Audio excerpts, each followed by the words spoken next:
Okay, so let's see how this goes. Had some technical errors, which is not uncommon for streaming, but I thought this would be a good thing to do as a live stream because, well, here I have the SR-71 Blackbird in the Flightgear flight simulator, and I thought it would be nice to talk about how to actually reach Mach 3 and 80,000 feet in this thing in the simulator. Because I saw a comment on one of my other, well, actually another channel's video that seemed confused about how to do it and also confused about the concept of indicated airspeed in general. So I thought this would be a good way to go over both of those things because relatively simple ideas, but it's going to take a minute to demonstrate everything. So I thought it would be a good thing to do live. So for starters, I have this airplane on the runway at Beale Air Force Base. So I'm going to go in the cockpit here. We're going to unpause the simulation. And first things first, we are going to turn on power with right bracket. And then we are going to start the engines with S. And you can see the engine RPM start to climb there. I'll give it just a touch of throttle so that we can see when the engine's actually light. And in reality, that was quite a task to get the engines of the SR-71, the massive J58 turbine cores, started. But we just have a couple of keys on the keyboard press and they're good to go. Oh, there we are. So here we are on runway 15 at Beale Air Force Base. We go ahead and close the canopy. There we go. Click. Canopy's closed. Let me set up a route, and let's go ahead and go to Miramar, which is not somewhere they ever operated the SR-71 out of, because Beale Air Force Base in Northern California is where they historically operated the SR-71 from. The two primary bases were here and in Okinawa. And I believe they also had somewhere in Europe that they operated out of in the UK. So let's make sure this is activated and then jump to, and if we go ahead and then open up the map, yep, there's our route. There is our route from Beale Air Force Base down to Miramar, from NorCal to SoCal, which at Mach 3 won't take too long. So engines are started, route is set. Last thing, let's go ahead and get full fuel in all the tanks. And let me turn off the parking brake and go full throttle. And go with the brakes. And one thing to bear in mind with this airplane is you got to be a little bit careful to get the gear up not long after you rotate, because the amount of time between when you pull up off the runway and when you're going too fast for the landing gear is not very long. So you get up to about 200 knots and then rotate and then just immediately pull up the gear. I won't even wait for positive climb rate.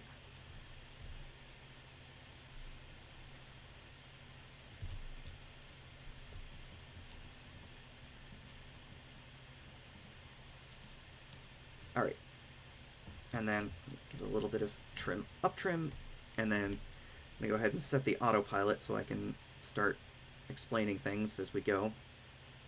Set it to 10 degrees positive pitch, and then we're going to go ahead and fly the heading that will take us directly to Miramar. Alright, so that'll reduce my pilot workload.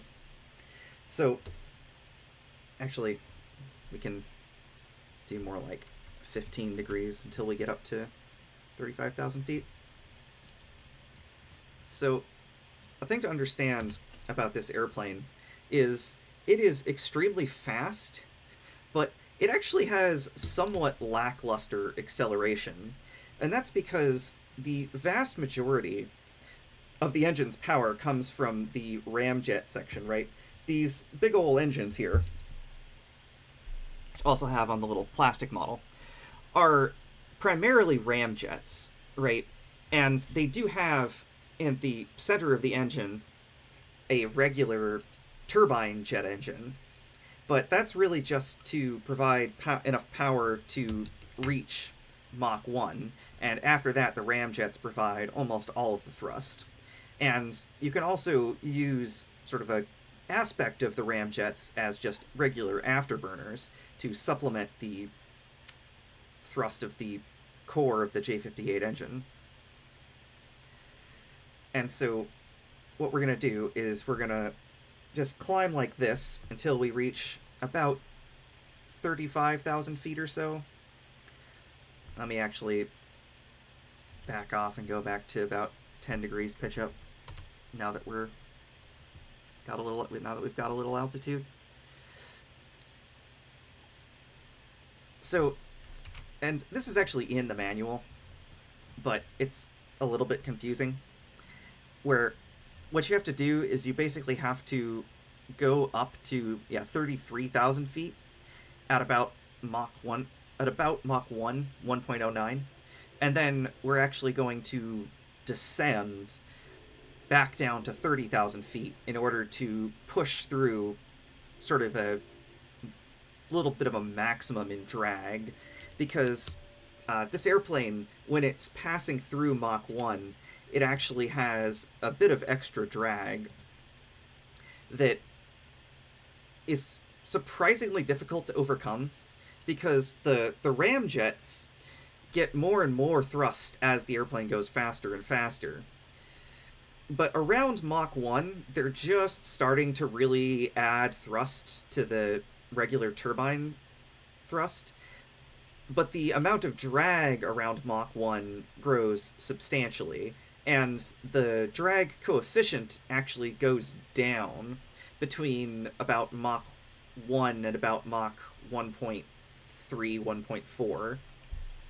And so the drag is equal to the velocity squared times the air pressure, or times the air density. That's actually a crucial difference. And times the drag coefficient, and the drag coefficient is a function of Mach number. So the drag actually, it doesn't go down that much, but the drag coefficient goes down a lot, and the thrust goes up a lot. So to get past Mach 1, Mach 1.1, is actually really difficult in this airplane, even though it has these huge, powerful engines that can bring it all the way up to Mach 3. Getting from just below the speed of sound up to Mach 1.2 is actually pretty difficult and requires us to enter that sort of shallow dive.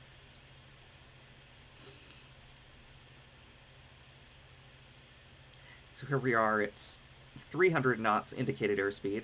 Another thing to be mindful of always is the angle of attack, which this airplane has an explicit angle of attack indicator, which was not super common at the time. Now they're pretty common on any sort of expensive airplane like this. I don't know how common they are on fighter jets, really.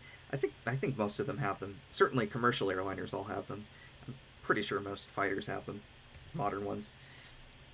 But we really don't want the angle of attack to get too high, because stalls in this airplane are very bad, right? It's not necessarily a super bad stall condition, but this is not a high G airframe, right? This airframe is not really designed to handle a whole lot of bumping around. It's designed to handle extreme conditions, and it's hyper optimized for those conditions to fly at Mach 3 and 80,000 feet.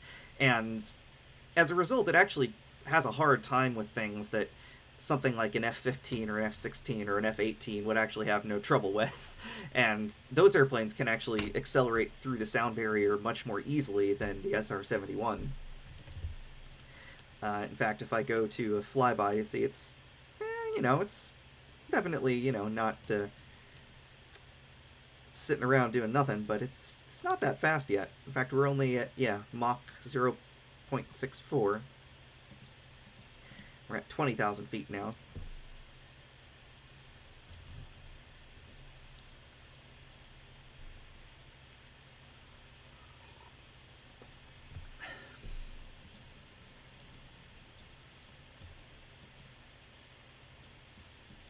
that beautiful scenery, that beautiful airplane. I really wish I could have seen one of these fly in real life. They weren't retired when I was a kid, but I don't think they were taking them to air shows anymore, and they were always pretty reluctant to show them at air shows because they were reconnaissance airplanes, and as such were sort of used for a lot of very secretive things. And at no point was the Defense Department too keen on letting the public know too much about them. There is one mounted outside the Air and Space Museum here in San Diego now, but it's, well, technically that's an A-12, which is the predecessor to the SR-71, but it's largely the same, just with a different sort of equipment section in the nose, and with only a pilot instead of a pilot and a reconnaissance systems officer. And also the SR-71 had some of the sort of bugs worked out that they were still dealing with in the A-12, but fundamentally the A-12 and the SR-71 are the same design. But the one in the museum has been, of course, completely gutted. It's the engines are removed. Obviously all of the reconnaissance equipment is very much removed. All of the avionics are removed, etc., etc.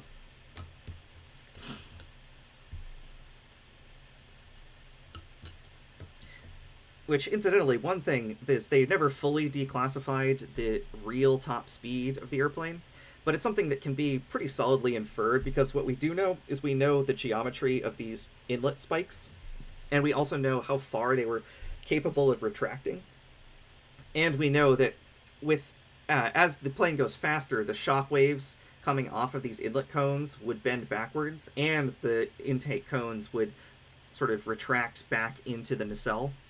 And those two effects combined would move the shock wave closer and closer to the intake lip. And once the shock wave was touching that inlet lip, there's really no way that you could go faster without substantially reducing the engine thrust.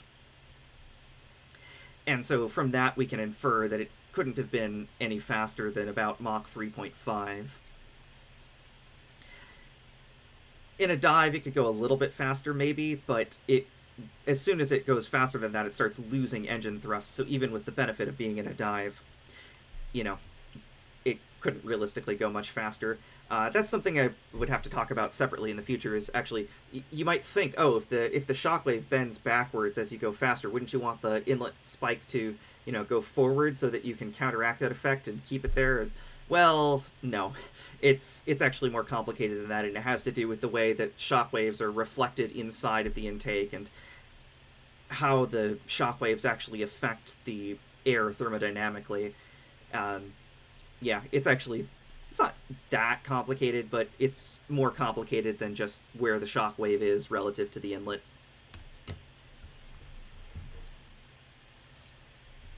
Other than once it's inside the inlet, it starts causing massive problems. Okay, so now we're approaching 30,000 feet. Now we're actually having trouble climbing, so I'm going to reduce the pitch angle to 3. I'm actually going to just set a constant 500 foot per minute climb rate. And this is that part I was talking about. See, I'm only at Mach 0.5 because I was a little bit greedy with regards to the climb rate. Oh, now I'm actually going to have to... Alright, let's set the nose on the horizon. I actually let it get too slow.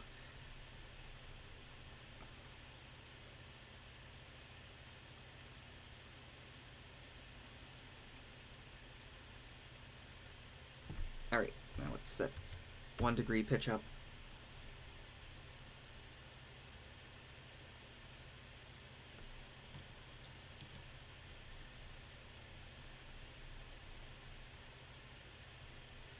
And 2 degrees pitch up.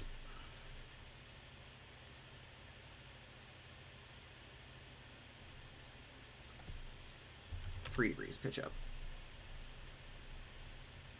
And we'll leave it at 3 degrees, which should be enough to reestablish a positive climb rate. See, like I said, it's this incredibly fast airplane, but it's sort of counterintuitively kind of sluggish on acceleration when it's not up to its sort of optimum performance range yet, and it's kind of surprising. So it's just kind of like do do do do do. I mean, you know, it's not going super slow, like which this will be a good time. If I check my ground speed right now on the GPS, where is it? Yeah, ground speed 430 knots. So that's about the same as an airliner. And I'm getting 330 knots of indicated airspeed now.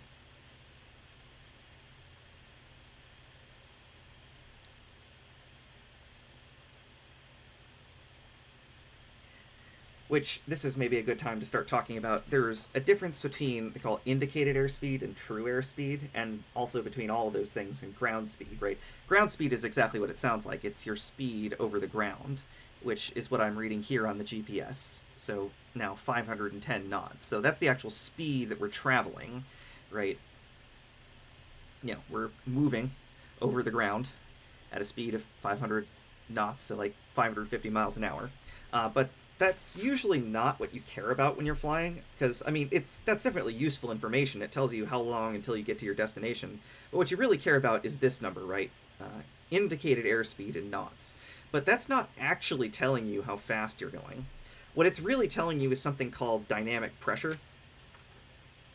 Because, where I can, yeah, what you care about is this pressure, right? Because it's pressure that actually keeps the airplane in the air, right? It's the dynamic pressure of the air flowing under and over the airplane that actually, you know, keeps it from falling out of the sky. And so for purposes of controlling the airplane and flying it, you don't really care that much how fast you're going over the ground. What you care about is how much pressure is the air that's moving around the airplane generating. And so rather than read the dynamic pressure, though, what you typically have is the indicated airspeed, which is essentially telling you that what the airspeed would be if the current dynamic pressure was corresponding to air at standard temperature and pressure, right? So air at 20 degrees Celsius at 1 atmosphere down at sea level, that density will give you an indicated airspeed that's equal to your true airspeed. But what it's actually telling you is the square root of 2 times it's called stagnation pressure, divided by the density of air at sea level. So it's not, so this number 418 knots, that's not actually how fast we're going across the ground, right? In fact, if I look at GPS settings, we're now going 616 knots across the ground, but 415 knots of indicated airspeed, because we're up now at about 30,000 feet, and the air is considerably less dense up here. So our indicated airspeed is lower than our actual airspeed. And of course, we're also might have a headwind or a tailwind, which would also affect our ground speed too. But in the SR-71, headwind and tailwind doesn't really make much of a difference because it's going quite fast. But the difference between indicated airspeed and true airspeed is substantial. And it's the indicated airspeed that we really care about. So here we are now at just about 30,000 feet, or just about 32,000 feet. So we're going to try to get up to, I think the manual says to go to 33,000. And you see we're hitting Mach 1.05, which is what we want. And you see our indicated airspeed is actually going down. Even though if I were to look at the GPS, see our ground speed has actually gone up, not by much, from 616 to 617 knots, but our airspeed has dropped from 415 all the way down to 393. That's because we're technically accelerating, but the air is getting so much thinner that our indicated airspeed is dropping, and so the amount of lift we're getting is actually dropping, which is part of why it's so difficult to continue climbing and why we're actually not going to. So let me go ahead and switch over to vertical speed mode, and let me just set it to 0. So let's get the airplane straight and level, and then let's actually put it in a nice shallow dive, so let's do minus 500 feet per second. Or sorry, 500 feet per minute, not per second. That would be quite a steep dive. So let's do minus 500 feet per minute. And, right, anytime you want to climb, it takes extra power, right? And anytime you're going to dive, it takes a little bit less power, which we're just going to stay at full throttle. But now we're able to see accelerate, and now our Mach number is increasing. And our indicated airspeed is increasing because we're both accelerating and descending.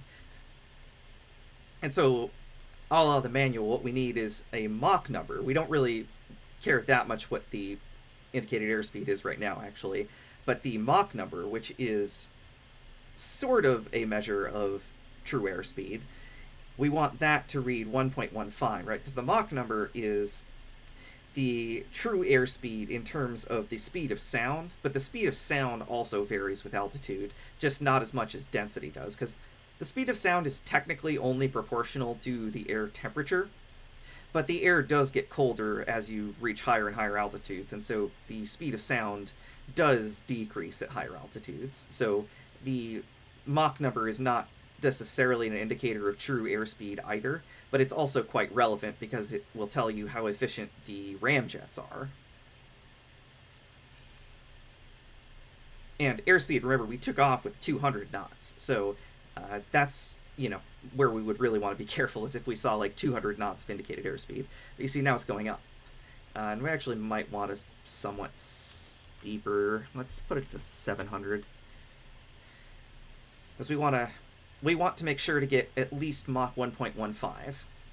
And any altitude above, we need to make sure to get Mach 1.15 without losing more than 3,000 feet of altitude. So we need to still stay above 30,000 feet, but accelerate up to at least Mach 1.15. So there we have Mach 1.15. Let's go ahead and level off. And we're going to now continue accelerating, because now we've made it through that initial sort of local maximum in the drag coefficient, and we're starting to speed up again. And anytime you want to climb, that's going to take extra power, but also the higher the altitude we reach, the less drag there's going to be. And that also means less oxygen for the engines, but it turns out that it's overall kind of a win for us to go to higher altitudes, because we can reach higher Mach numbers and increase the efficiency of the ramjets. Okay, so now we're leveled off, we're well past Mach 1.15, let's go to a 1,000 foot per minute climb. And our next sort of vertical waypoint, essentially, is going to be that we need, I believe the manual says, we need at least Mach 2.3 at 60,000, at 65,000, yeah. At 65,000 feet, we need at least Mach 2.3. So we're going to make sure that we don't climb too fast, right? Because as we climb to higher and higher altitudes, the ramjets will start getting more and more efficient, and we'll start getting less and less drag, right? Because the ramjets and the turbine cores both run off of the air, right? And the faster you're going, the more air you are going to ram into the intakes, but also the more drag you're going to have. So that's where that comes back to sort of indicated airspeed. But there's also something else to consider, which is that the indicated airspeed will tell us basically how much air the engines are getting, but the Mach number will tell us how much that air can be compressed by the shock waves, right? So the fact that we're going to higher altitudes and higher Mach numbers isn't really going to increase the amount of oxygen that the engines have to burn the fuel with. In fact, it's going to somewhat reduce it, but it's going to allow us to reach higher and higher Mach numbers at a relatively similar indicated airspeed, because the airplane can only overcome so much drag, and the indicated airspeed will go up because we'll get more thrust from the engines. But that increased thrust is coming because the shock waves compress the air, and that helps improve the efficiency of the ramjets. Or of the, I guess, of the bypass ducts, if you want to think about it that way. Because remember, the J58 engine is a combined turbo ramjet. It has a turbojet in the core, and then it has a bunch of bypass tubes that use the air that's compressed by the intake shockwave, and they just send it right around the turbine and then expand, and then they burn fuel in that air that has been compressed, and then they let it expand out the engine nozzle and produce thrust. So it's compress, then burn the fuel, then let it expand. And the more it gets compressed before you burn the fuel, the more thrust you can get out of the same amount of fuel burned. Thermodynamics is complicated.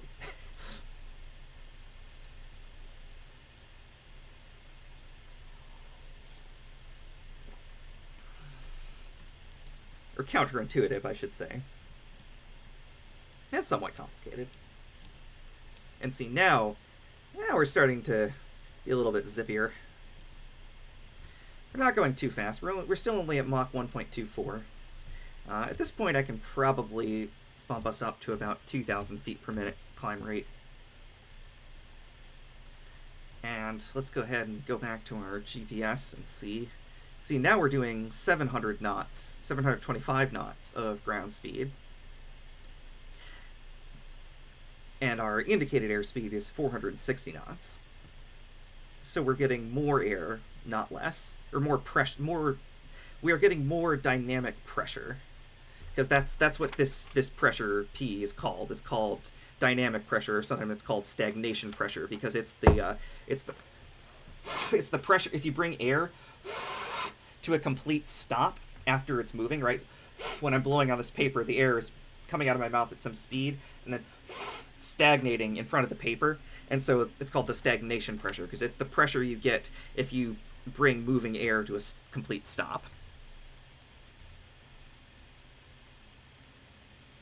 And it's also called dynamic pressure, because it's the pressure that comes from the dynamic movement of the air, as opposed to the static pressure, which is just the ambient pressure of the air. Okay, so we're reading Mach 1.3, 36,000 feet. That's a nice, healthy ascent profile. We could probably go a little bit faster. Let me go back to pitch hold and try 5 degrees.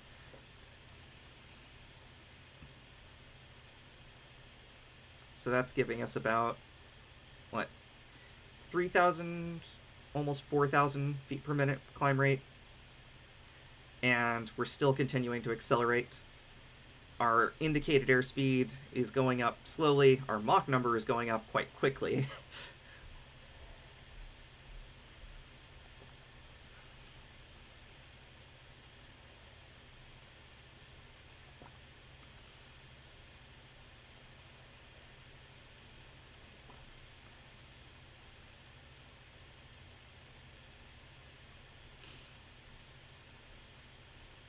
Alright, so that should work pretty nicely for the next few thousand feet.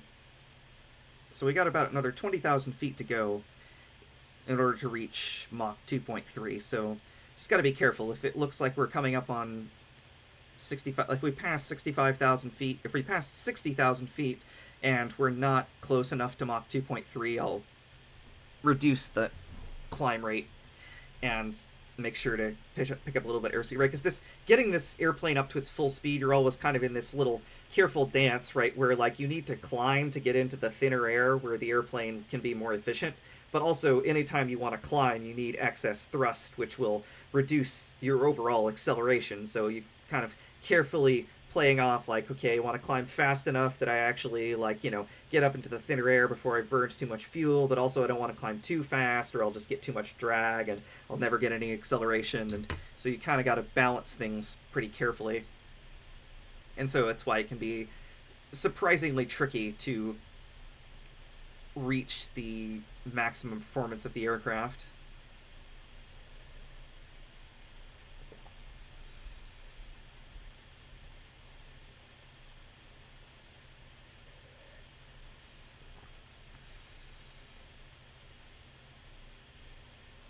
Alright, 53,000 feet, Mach 1.8. Now 500 knots indicated airspeed. And let's see here. It's our our ground speed. Our ground speed is now 1,000 knots, or 1,050 and climbing. Our Mach number is not going up as fast anymore, though, so I think I'm actually going to bump this back down to 3 degrees pitch up. In fact, I'm actually just going to set it back to a constant 2,000 foot per minute climb rate, which is substantially less, but we're getting a little too close to 65,000 and we don't quite have enough speed, so just gonna ease off a little, climb a little bit less aggressively.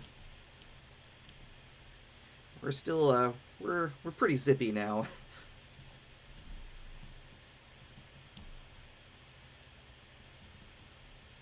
And I guess there's some clouds. Oh yeah, we're getting into. I actually haven't been checking where we are on the map. We haven't gone that far. We're about. So yeah, see, so we haven't even reached Mach 3, and we're already halfway to San Diego. From like Beale Air Force Base is way up there. It's like it was like a hour's drive north of Sacramento, if I recall. Yeah, there's Sacramento over there. That's Sacramento's like yeah. Oh, yeah, there. KSMF, there's Sacramento right there, and then there's SFO, San Francisco, over there. So there's San Francisco, there's Beale Air Force Base, there's San Diego. We're already halfway there, and we haven't even reached full speed yet. Alright, so now it looks like we're on track. We have Mach 2.09, we're crossing 60,000 feet. I think I'm going to leave it. It's not actually doing 2,000 feet per minute, it's doing more like 1,000, but we're getting the acceleration we want, so I think this is good.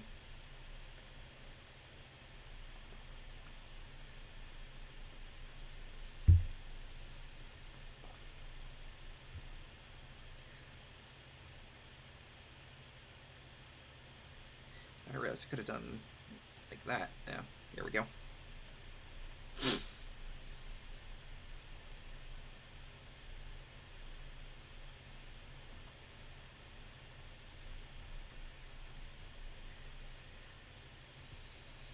Alright, I think we're good. Oh yeah, there's we're kind of getting, well, I think that might be, I'm not sure if that's the simulator rendering clouds at this altitude or if it's just kind of glitching out. It doesn't usually glitch out that much. It's probably just its interpretation of what the clouds look like this high up. We are at 62,000 feet now. We're pretty high up there. Alright, so there we are at Mach 2.2 at 62,000. We should be good. Let's see if there's a... We have lots of fuel. I actually probably should have not taken off with full fuel, because it's making everything take a little bit longer. Obviously, if you have a lighter wing loading, you can climb more aggressively. Steeper angle. Well, it's kind of dropping the climb rate more than I'd like, but we kind of need a relatively small climb rate to get the desired acceleration, so that's fine. Alright, there we are, Mach 2.25, 63,000 feet. Pretty much on track. Once you get past Mach 2.3, then can, you know, haul yourself up to 80,000 feet and Mach 3 pretty quick.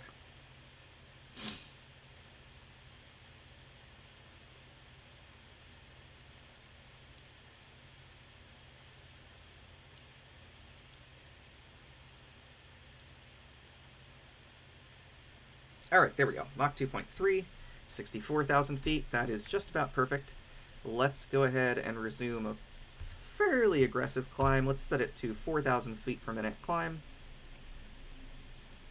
And now so this is, where I believe the person commenting said that something about the climb rate, or that the airspeed wouldn't exceed 600 knots. And it actually doesn't go a whole lot above 600 knots of indicated airspeed. In fact, I think the meter doesn't even, above the airspeed indicator, the analog indicator just stops reading airspeed above about 200 knots, and it just reads Mach number. And obviously I've been reading out this sort of digital counter, which is a mechanical digital counter, but nevertheless it has digits, so it is by definition digital. And see, now we're really, yeah.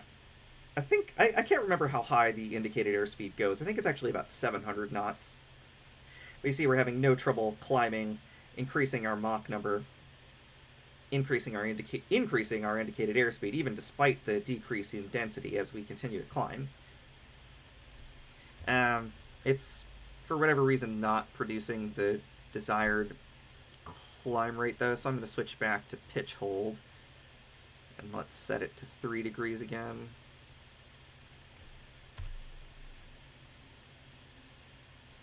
Let's see what that gets us. Oh, whoa. Oh, there we go.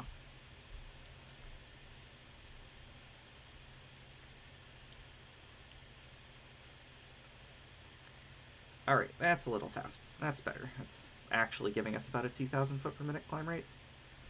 Actually, it might have just been...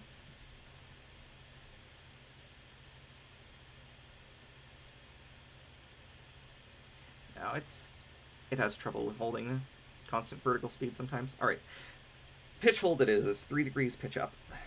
Which I could have done all of this with the actual stick, I suppose, but it's not that hard, but I didn't want to have to do it while also explaining everything. So, yeah, there we go. Now our indicated airspeed is actually going back down, even though our Mach number is continuing to rise. And let's see what our ground speed is now. So now our ground speed is 1,600 knots and climbing faster than I can keep up with.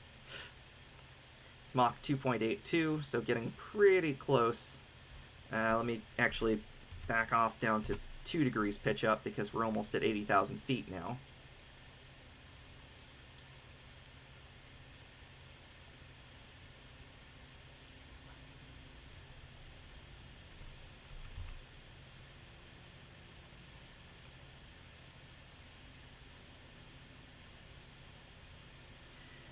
Alright, so we're almost at 80,000 feet now.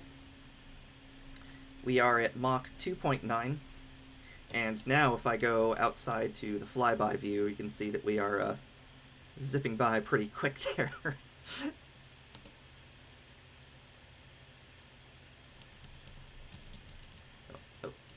Back to cockpit view. There we go.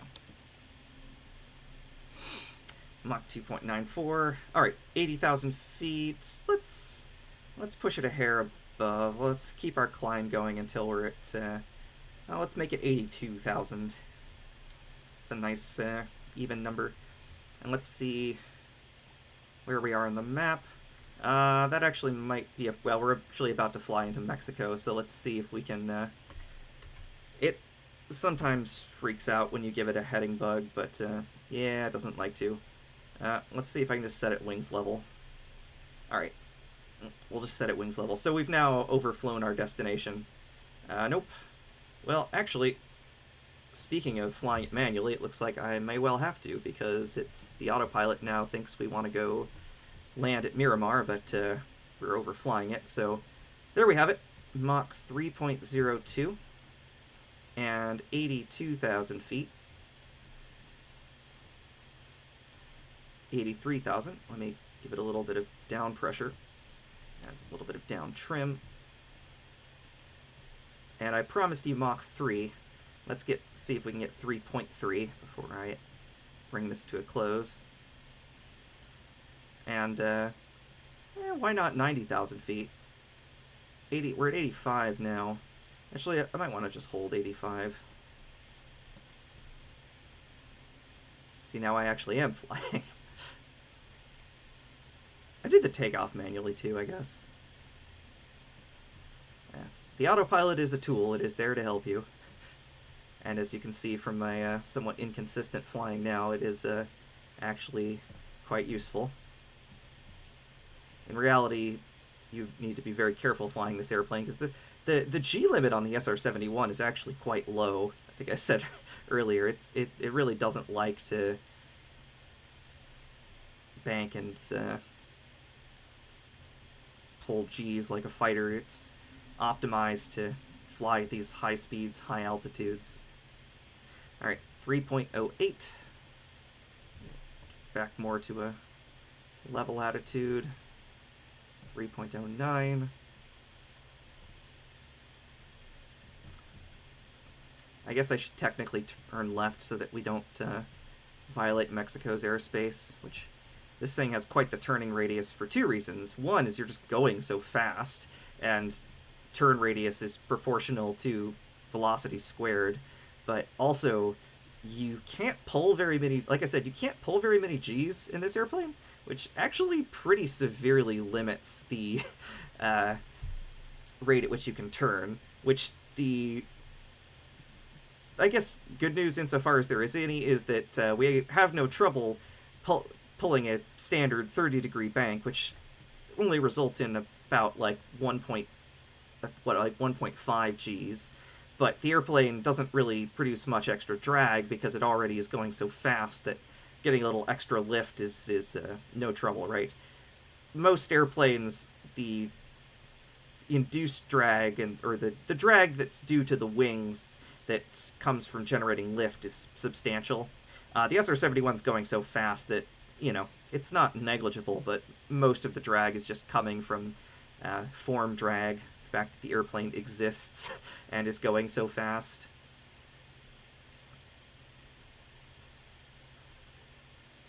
You can see the turn rate is not terribly substantial, though, but alright, let's get on an easterly heading so we don't just fly right into Mexico.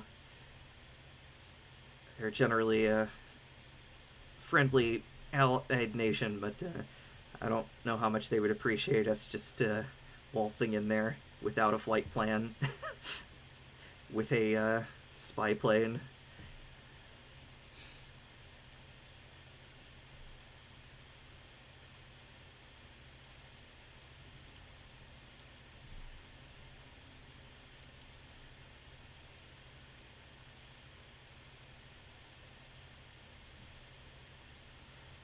Alright, 3.17.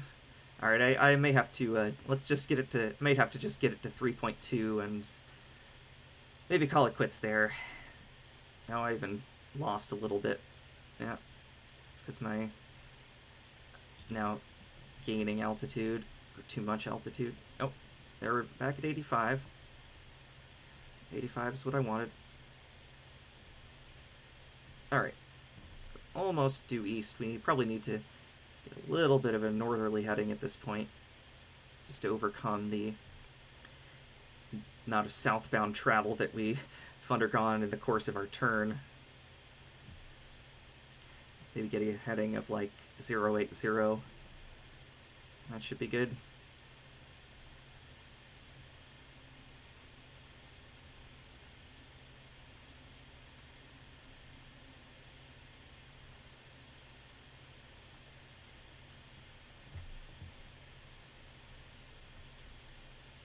See how slowly that heading indicator changes, because that's the nature of turning at Mach 3. There we go, 660 knots, Mach 3.15. Turn radius the size of a small state, or actually a medium-sized one at this point.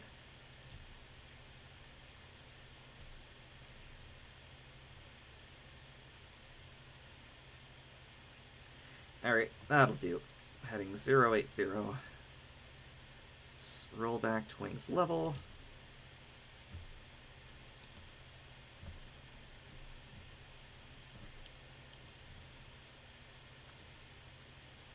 And there you have it. Mach 3, 87, Mach 3.13, 87,000 feet. Just push the nose down for a minute, see if I can get all the way to Mach 3.3, because I can't help myself.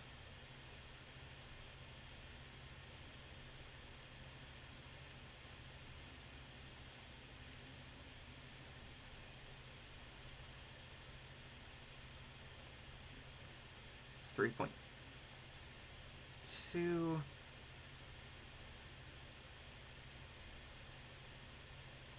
3.22. 3.23. 4. I actually have to level back off.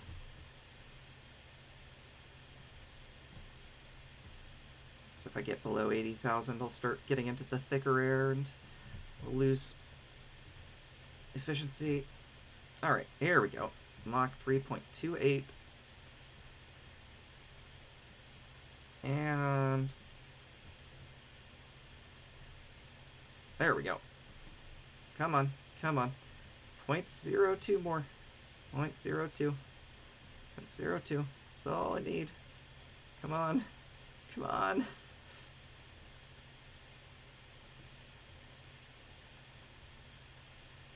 No. I'm actually climbing too fast now.